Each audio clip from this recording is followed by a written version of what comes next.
मनुष्य कुछ जन्मजात भयों के साथ पैदा होता है, जैसे कहीं ऊंची जगह से गिरने का डर। कुछ रिसर्च के अनुसार सांपों और मकड़ियों का डर भी हमारे दिमाग में घर कर लेता है। कुछ डर ऐसे होते हैं जिन्हें हम अपने जीवन के दौरान हासिल कर लेते हैं, जबकि हमने ऊंचाई के डर, पानी के डर, सार्वजनिक बोलने के डर और ऐसे अन्य डर के बारे में सुना है। दुनिया में कुछ अजीब फोबिया भी है जिनके बारे में हम शायद ही कभी सुनते हैं। क्या आप जानते हैं कि पीले रंग का डर होता है जिसे जेंथोफोबिया कहा जाता है, या दाढ़ी का डर होता है जिसे पोगोनोफोबिया कहा जाता है? तो चलिए दोस्तों, इस एपिसोड में हम ऐसी कई फोबिया के बारे में आपको बताते हैं जो आपने कभी सुनी नहीं है। ग्रीक में फोबोस शब्द का अर्थ डर है, वहीं से हमें अंग्रेजी शब्द फोबिया मिला है।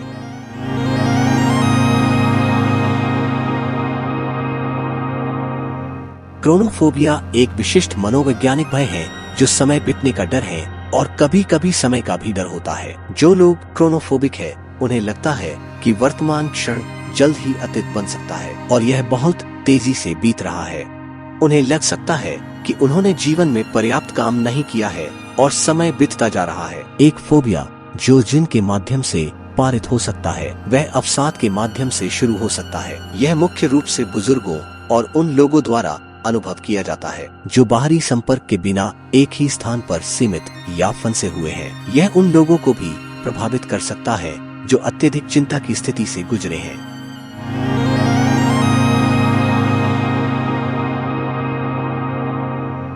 एरिथ्रोफोबिया को समझने के लिए आइए पहले समझें कि हम शर्माते क्यों हैं। शर्माना एक अनैच्छिक प्रतिक्रिया है जो हमारे तंत्रिका तंत्र द्वारा उत्पन्न होती है और लड़ाई या उड़ान प्रतिक्रिया का एक हिस्सा है। यह एक जटिल सुस्थायी भय है जो चिंता में वृद्धि के साथ और अधिक तीव्र हो सकता है।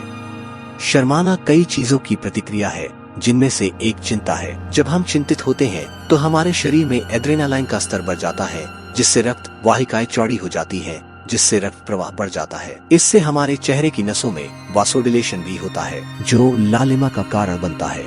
एरिथ्रोफोबिया एक विशिष्ट सामाजिक भय है जहां लोग शर्माने से डरते हैं क्योंकि यह दूसरों का ध्यान आकर्षित करता है। इससे चिंता और शर्माहट का एक दुष्चक्र शुरू हो जाता है जो समय के साथ और अधिक तीव्र होता जाता है।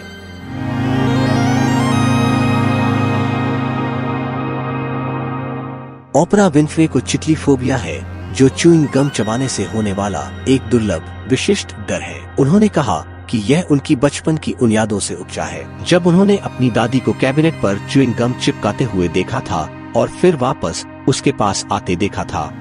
जिन लोगों को चिकल फोबिया होता है वे किसी और को च्यूइंग गम चबाते हुए नहीं देख सकते या उनसे आंखें नहीं मिला सकते। कुछ लोगों को उल्टी हो सकती है यदि वे गलती से फेंके हुए गम पर पैर रख देते हैं या चबाए गए गम के टुकड़े को देखकर शारीरिक रूप से बीमार महसूस करते हैं।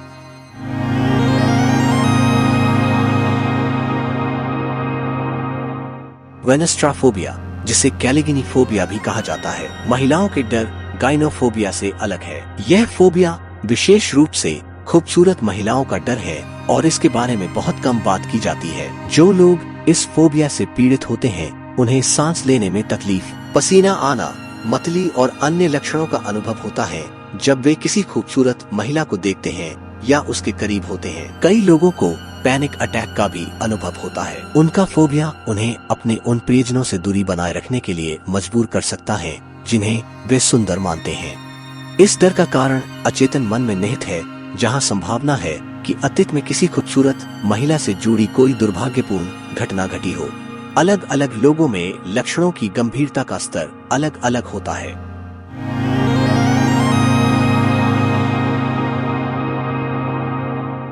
बहुत से लोग गेमोफोबिया के विपरीत अनुभव करते हैं, जिसे अनुपताफोबिया कहा जाता है, जो अकेले या अकेले रहने का डर है। दूसरी ओर गेमोफोबिया शादी, रिश्ते में रहने या प्रतिबद्धता बनाने का डर है। उदाहरण के तौर पर एक परिदृश्य को ले तो इस फोबिया से पीड़ित व्यक्ति को किसी व्यक्ति से प्यार हो सकता है, लेकिन जब उन्हें उससे शादी करने के लिए कहा जाता है जिससे वे प्यार करते हैं तो उनका प्यार नफरत में बदल सकता है। फोबिया कई व्यक्तित्व विकारों से संबंधित है।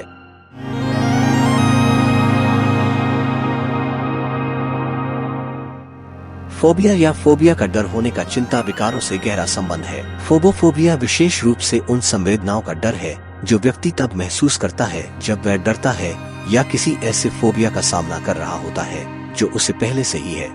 किसी व्यक्ति के अचेतन मन में फोबोफोबिया विकसित हो सकता है जब वह भावनात्मक तनाव या आघात को किसी ऐसे फोबिया से जोड़ लेता है जिसका उसने अतीत में सामना किया हो। वे अपने डर से ही डरने लगते हैं। इससे पैनिक अटैक, अत्यधिक पसीना आना, हाइपरवेंटिलेशन, गुस्सा आदि भी हो सकता है।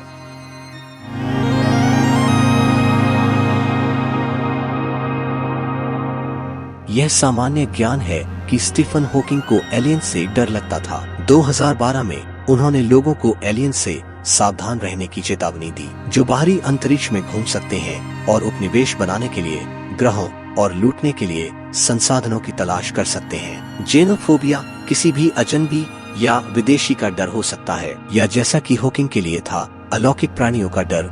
वेबस्टर डिक्शनरी फोबिया को अपरिचित का डर के रूप में परिभाषित करती है। यह डर बहुत से मनुष्यों में मौजूद है और जेनोफोबिक भावना के कुछ पहले उदाहरण प्राचीन यूनानियों द्वारा देखे गए थे। जेनोफोबिया राष्ट्रीय, जाति या नस्लीय पहचान खोने का डर भी हो सकता है।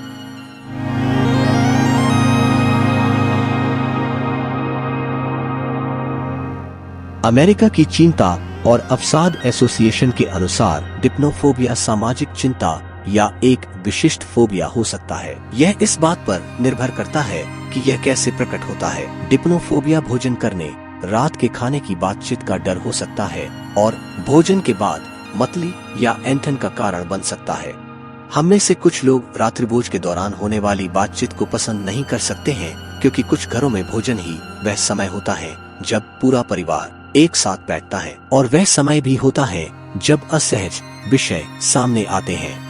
इस फोबिया से जूझ रहे लोगों के लिए भोजन और बातचीत के लिए किसी रेस्तरां में जाना उनकी चिंता को बढ़ा सकता है। यह फोबिया सीडोफोबिया से अलग है, जो भोजन या सामान्य रूप से खाने का डर है और केवल खाने तक ही सीमित नहीं है। डिप्नोफोबिक्स में मांसपेशियों में तनाव, कंपकंपी और पसीना आने का अनुभव हो सकता है।